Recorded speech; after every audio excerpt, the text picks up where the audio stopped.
Hey guys, welcome to Smack Talk's Classic Review. That's right, we're doing a retro review of SummerSlam 2000.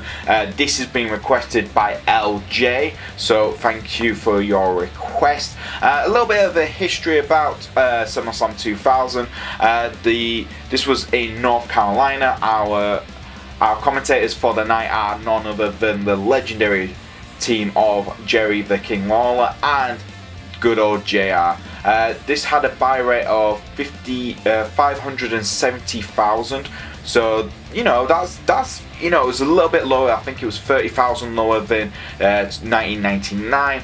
But this was still in the peak of wrestling when the Monday Night War was still continuing. But this was for me a historic pay-per-view for so many reasons. Now I've kind of got a little bit of the history of the pay-per-view done. Let's get straight on with the pay-per-view review. Before we get started though, guys, don't forget to like, subscribe and press that bell to keep notified with all our content here at Smack Talk Wrestling. Now that's all said and done, let's get on with the review. Let's hit the music.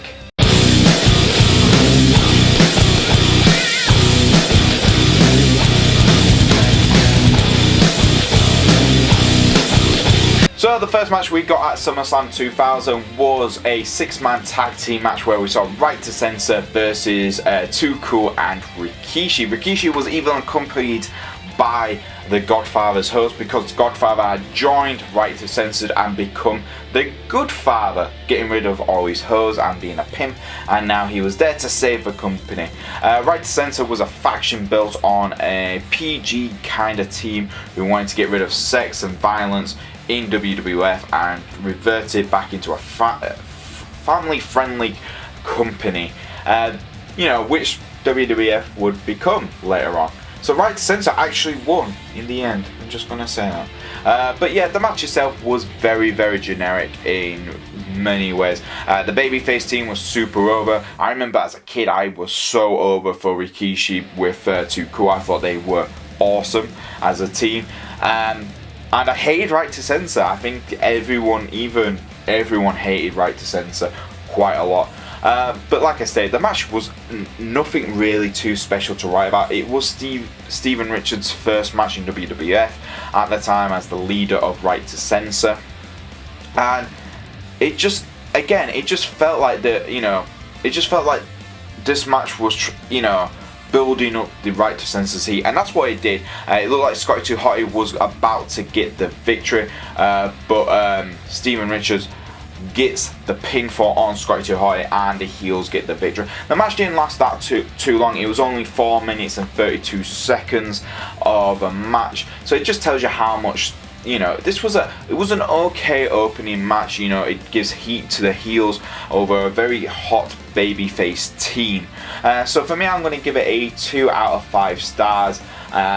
Definitely, it was the right decision. Right to Censor just turned up in the company and they needed the heat, so giving them a victory over a very over babyface team was the right decision. So like I said, I'm going to give it a 2 out of 5 stars. Our next match was XPac versus Road Dogg, and this has been building up for a few weeks in the storyline between this one.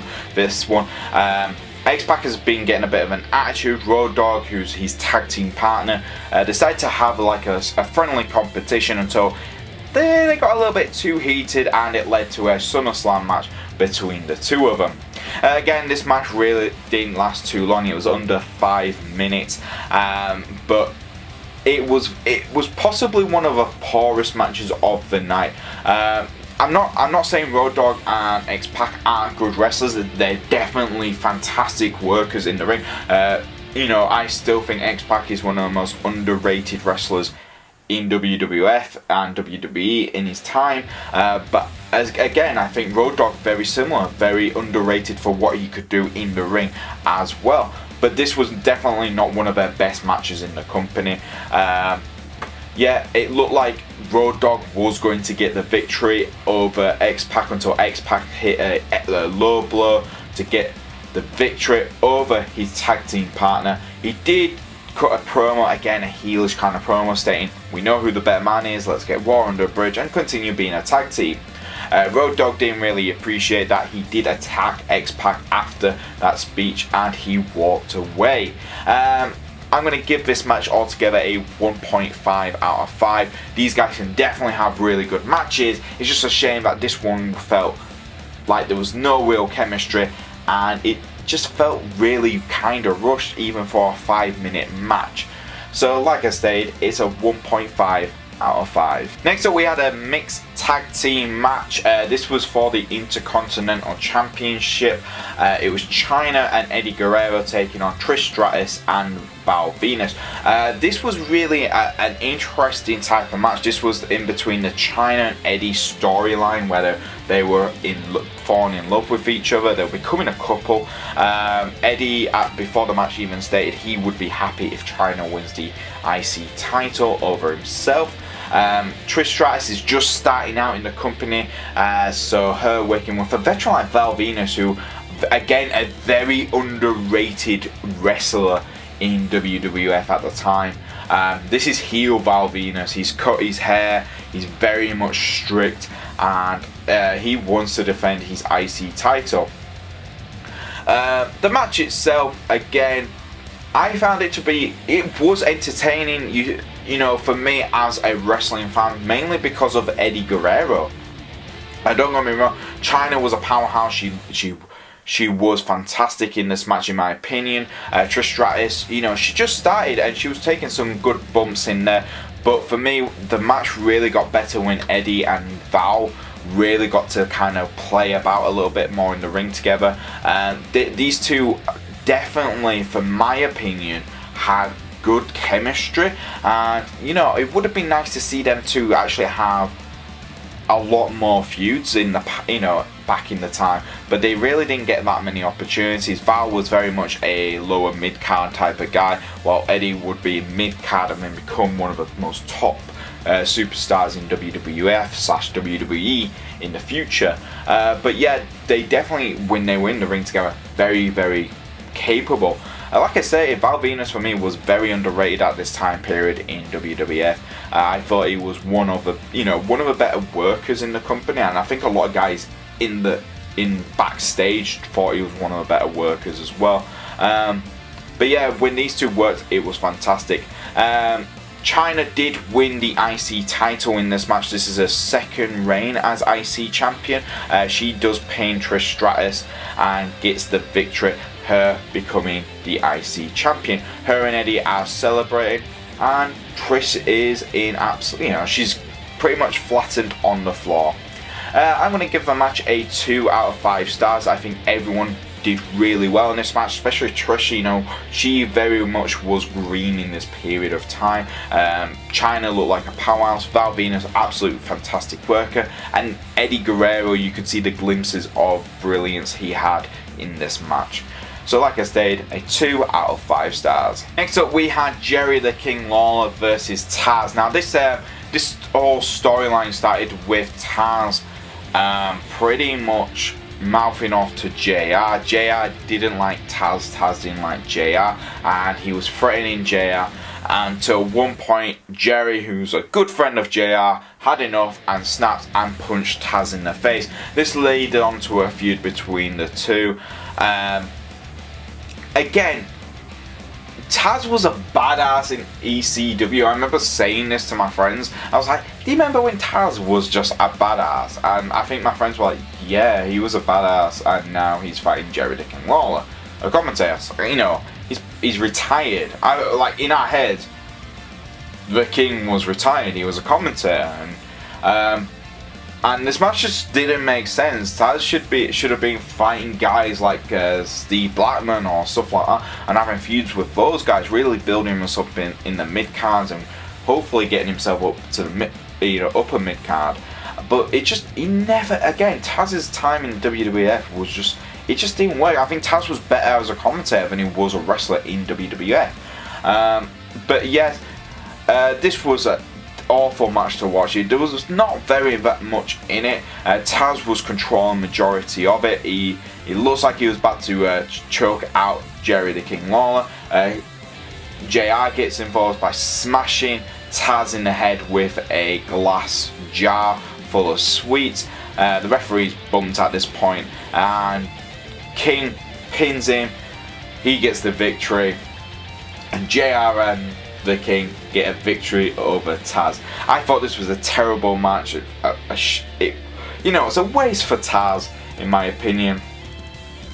So I'm going to give it a 1 out of 5 stars. I know Tazz at the time, this was never going to be Tazz's best match, but it was hard to watch, and it was just hard to watch as someone who was a Tazz fan back in ECW, to watch him taking on Jerry the King Lawler in WWF. Next up, we had Shane O'Mac versus Steve Blackman. Now, this is possibly one of the most iconic, I say matches. It's not iconic match. Let's get that right. There's an iconic scene in that, but it's not an iconic match.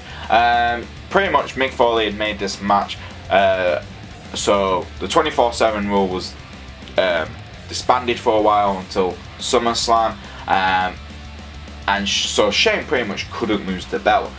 This was a hardcore match. Steve Blackman was absolutely in control. He starts beating down on Shane with kendo sticks. He even gives a kendo stick to Shane to give him the opportunity to attack him. Both guys go at it. Shane just doesn't, he really isn't in this match at all until Tess and Albert, so TNA, turn up to help Shane O'Mac. They beat down on Blackman. It looks like Shane's going to win the title at this point, until Blackman starts fighting out of it. Even Lawler says Blackman pulls off moves you see in films and you just say that can't be real, but he still manages to do it in real life. They start beating each other down the ramp, up and down near there. It looks like, again, Shane's controlling this whole match with TNA. Blackman gets out of it. He takes out Tess. He takes out Albert. He chases Shane O'Mac. Now, this is the iconic scene which we all remember. We see it all the time in video packages for Shane O'Mac in some way. He's climbing up the big screen, on the side of the big screen. Blackman's got a kendo stick. He's just smacking him. Shane goes flying down. He crashes into the side area. Blackman climbs down a little bit and jumps down, falls onto Shane O'Mac, gets the pinfall, and Blackman reclaims the hardcore title. I thought this was a good match. It's got one of the most iconic SummerSlam parts to ever happen. Shane falling from that height, it is iconic. But you forget that Blackman actually won the title in that match, because everyone remembers the Shane, but you just don't remember he lost the match. But yeah, it was a good fight back. Blackman played that role as a babyface, fighting off the heels of Albert and Tess, helping out Shane.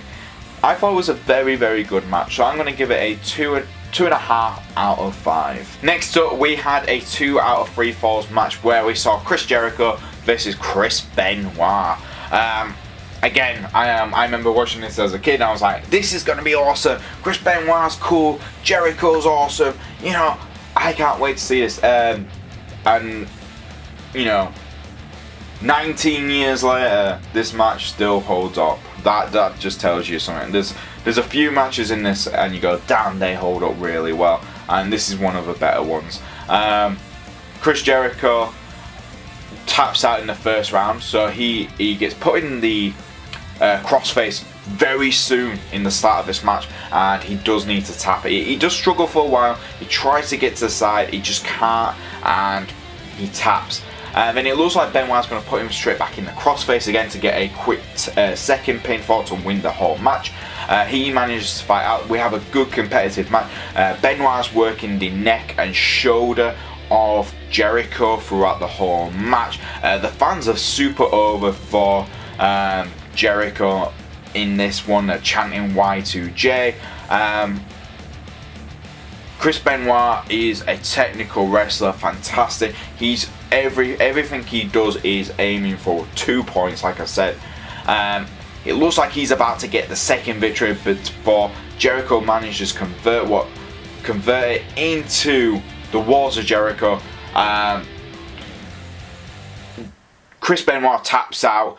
That leaves it a 1 apiece, and then we get into like it's now getting to the last little bits of this match. Both men are literally out of it. Jericho again tries quickly to get a quick pinfall to get the second one.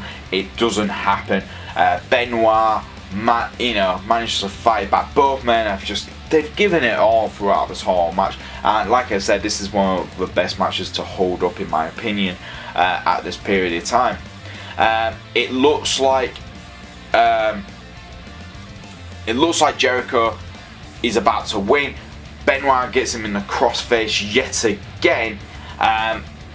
But it looks a little dodgy here.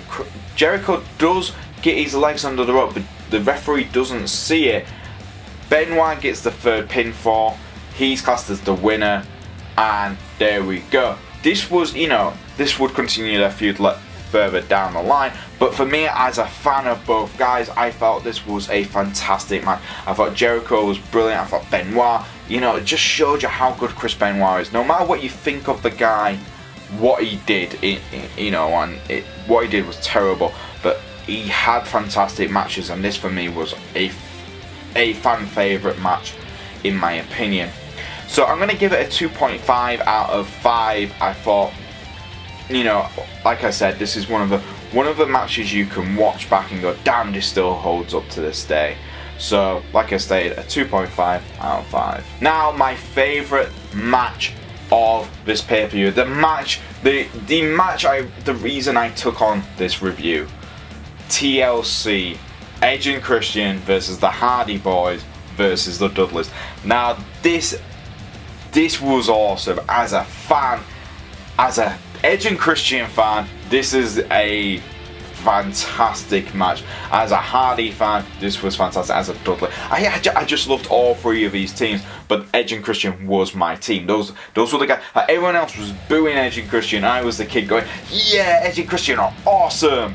The Hardys in the backyard, everyone. I remember watching this as a kid, and we didn't know the results. We didn't. I remember me and my friends, we got the videotape at Blockbusters. We hadn't known the results. This is, because for some strange reason, none of us had Sky, so we didn't get to see Raw or SmackDown for a while. So we didn't know the results for this match, and me and my friends were like, well, Edge and Christian's going to win. And I was like, Edge and Christian's definitely going to win. And my mates were like, no, it's Hardy's. Hardy's have that chance to finally win it. And it was just such a great match. Everyone just worked their asses off. You hear Edge and Christian and the Dudleys talk about this match, and the Hardys especially talk about this match. And it's funny when you think about it. Now you watch it back and you know all the background stuff which goes into this match. And you see Devon getting on the ladders, and he's terrified of heights, and he's pulling off moves. The Bubba Bomb was used for the first time in this match. He didn't even have a name at this point, so that was cool.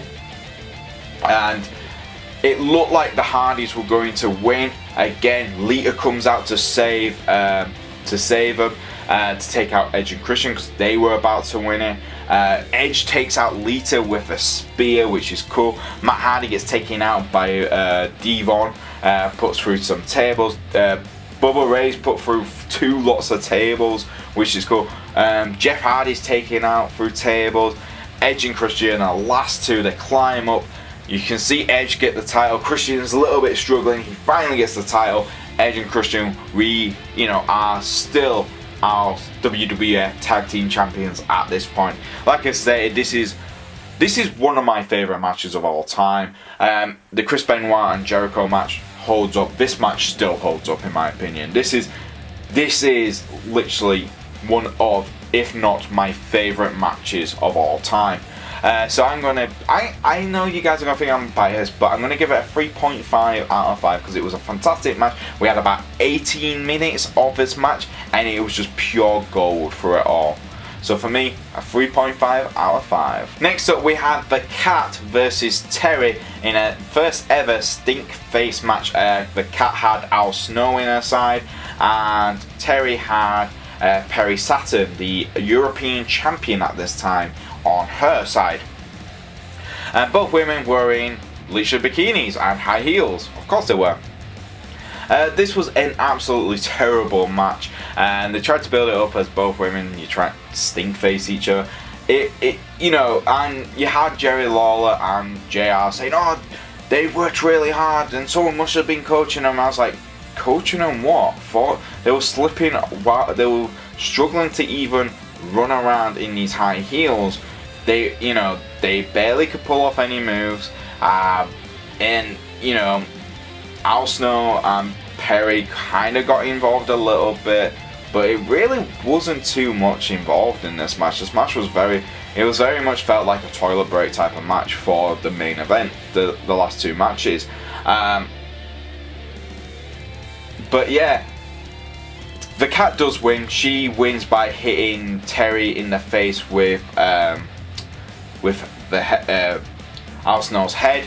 She hits her with it, and then obviously Al Snow, you don't see it on camera, he hits Perry Saturn with the head as well. And then the Cat hits Terri with the stink face to get the victory. I'm going to give this match nothing more than a 1 out of 5 stars. Awful match. It's stuck in its time period. I get it. You know, as a kid, when I was younger, I loved this match. But now I'm older and I know a lot more about wrestling, and I respect women's wrestling a lot more. This is a terrible, terrible match. Next up, we had Kane versus The Undertaker. This was all built up with Kane returning to save his brother. It seemed like he was saving his brother from being attacked by Shane O'Mac and his goons on SmackDown Live. But no, Kane came out, choke slams Undertaker, and this leads on to their feud to SummerSlam. The match itself doesn't even start. Two guys come out, they're just going at it. It's great to see Undertaker and Kane. They have one of the most interesting relationships in wrestling, where they're brothers, but they're tag team partners, and then they hate each other, and then they help each other. It's like a full family relationship. You either hate them, love them, no matter what. And both guys, it was a hard-hitting non-match. This match, like I said, it didn't even start. Undertaker is constantly going for Kane's mask. He even breaks part of it. Now, I might be wrong. You can please correct me in the comments below, but I think this is the first time ever someone had literally gone after Kane's mask. I know Kane would lose his mask later on in his career, but I think this felt like that it was the first time someone had legitimately gone for Kane's mask in, you know, to terrify Kane.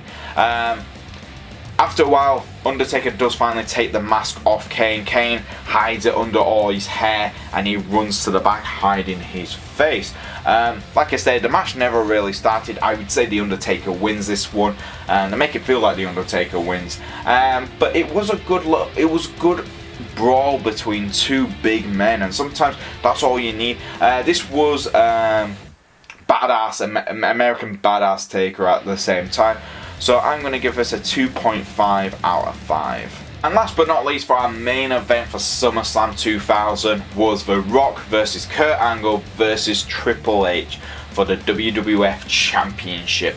I honestly, when I was a kid, I remember loving this match, and rewatching it, it's still a good match, but I don't remember this much build. This was the time when Stephanie McMahon was way too much in this match. If you know, I remember fans getting angry with Stephanie and Triple H being involved in everything, and like there was, you know, McMahon in everyone's corner. This just felt terrible. We had with Kurt Angle and Triple H loves triangle going on, where Kurt was in love with Stephanie, Stephanie was in love with Triple H, Triple H was jealous of Kurt being in love.